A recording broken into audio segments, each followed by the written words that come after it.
બીજી તરફ કોંગ્રેસ પક્ષે પણ ચૂંટણીની તૈયારીઓ પૂર્ણ કરી દીધી છે। માધાપર બેઠકના કોંગ્રેસના જિલ્લા પંચાયતના ઉમેદવારો જશુબેન વેકરિયા અને તાલુકા પંચાયતના ઉમેદવારો દ્વારા પ્રચાર પ્રક્રિયા પૂર્ણ થયા બાદ અન્ય કામગીરીઓમાં વ્યસ્ત બન્યા છે। માધાપર નવાવાસના સરપંચ તથા ચૂંટણી ઇન્ચાર્જ શ્રી અરજણભાઈ ભુડિયાએ જણાવ્યું હતું કે હાલમાં વિવિધ પરિબળોને કારણે ભાજપ વિરોધી માહોલ જોવા મળી રહ્યો છે। ચૂંટણીને લઈને લોકો પણ જાગૃત થયા છે, જેને લીધે કોંગ્રેસનું પ્રભુત્વ વધી રહ્યું છે। જિલ્લા અને તાલુકા પંચાયતમાં કોંગ્રેસ તરફી મતદાન વધુ થશે તેમ જણાવી તેઓએ ચંચળ ન્યૂઝ સાથે વાત કરી હતી।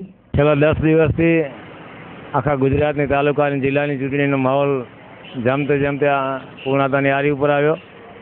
ગઈકાલે 5 વાગે જે પ્રચાર પ્રસારના જે હેવી માધ્યમો બંધ કરવામાં આવ્યા નિયમ મુજબ, આજે જે એની આગોતરી કાલની તૈયારી રૂપે દરેક પાર્ટીના કાર્યકરો, બીજેપી હોય, કોંગ્રેસ હોય, અપક્ષ હોય, બધાના કાર્યકરો બૂથ લેવલનું જે કામગીરી છે એમાં લાગી ગયા અને જે 10 દિવસના પ્રચાર પછી જે હાલ આખા કચ્છનો જે માહોલ છે એમાં ભાજપ વિરોધી માહોલ ઉપસી આવ્યો અને આજનું પણ વાતાવરણ હવે ફૂલ ગતિ ઉપર છે કે આવતીકાલે જે મતદાન કરવાનું છે કઈ ટાઈપનું કરવાનું છે અને આજથી જે પ્રજાની અંદર જે કાલનો ચૂંટણીનો માહોલ છે છેલ્લા 10 દિવસમાં નહોતો એથી પણ વધારે દેખાઈ રહ્યો છે।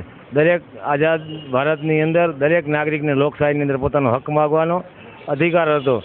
એ આ સરકારે છેલ્લા 20 વર્ષમાં આવા અધિકાર માગનારને આપણા મોદી જતા ત્યારે દામનગીરીથી દબાવી દેતા હતા, પણ આને આ દામનગીરીનો જે સ્પ્રિંગ હતી એ આપણી બેનથી આનંદીબેને દબાવી ન શક્યા અને આજે એ ઉછળી અને એની સામે આવી ગઈ છે।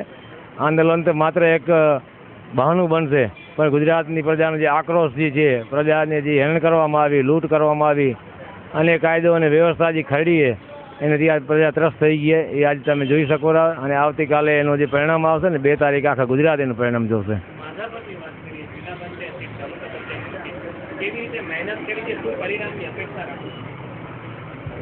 આખા ગુજરાતનો જીવનો મોટો વિકાસ થયો એમ દરેક રાજ્યમાં થતો રહે સમય અને ગતિ, સરકારની ગ્રાન્ટો વ્યવસ્થા પ્રમાણે આરોગ્ય હોય, શિક્ષણ હોય, પ્રજાલક્ષી પાણી સુવિધાઓ, ગટર સુવિધાઓ જ્યાં જ્યાં જરૂર પડી તો સરકારે કરી, જેની અંદર લાખો કરોડો રૂપિયા ખર્ચાના છતાં પણ એ એક પણ એવી યોજનાઓ તૈયાર ઘણા વિસ્તારોમાં કરવામાં નથી આવી જેને કરોડો રૂપિયા વાપર્યા પછી પણ પ્રજાને એને હાલાકી છે। એમાં જુનાવાસ વિસ્તારની અંદર રસ્તા જોશો, ગટર, પાણી, વ્યવસ્થા આજે છેલ્લા 20 વર્ષથી નર્મદા આવે આજે પણ જુનાવાસનો વિસ્તાર આખો એ જ રગડાવાળું, એ જ કાયાવાળું પાણી પીવેરી એ પ્રજા હવે સમજી ગઈ છે। નવાવાસની અંદર હજી પણ લોકલ પંચાયત અને એના સદસ્યોના માધ્યમથી કંઈક વિકાસ સારો થયો જે પ્રજાની નજરે ચડે એવો વિકાસ છે। ખરેખર એટલો વિકાસ જે નવાવાસમાં જે સંપન્ન સલાહથી વિકાસ થયો જો એ બીજા આખા ગુજરાતના ગામડાઓમાં થયો હોત તો આજે ભાજપની આ પરિસ્થિતિ ઊભી નથી।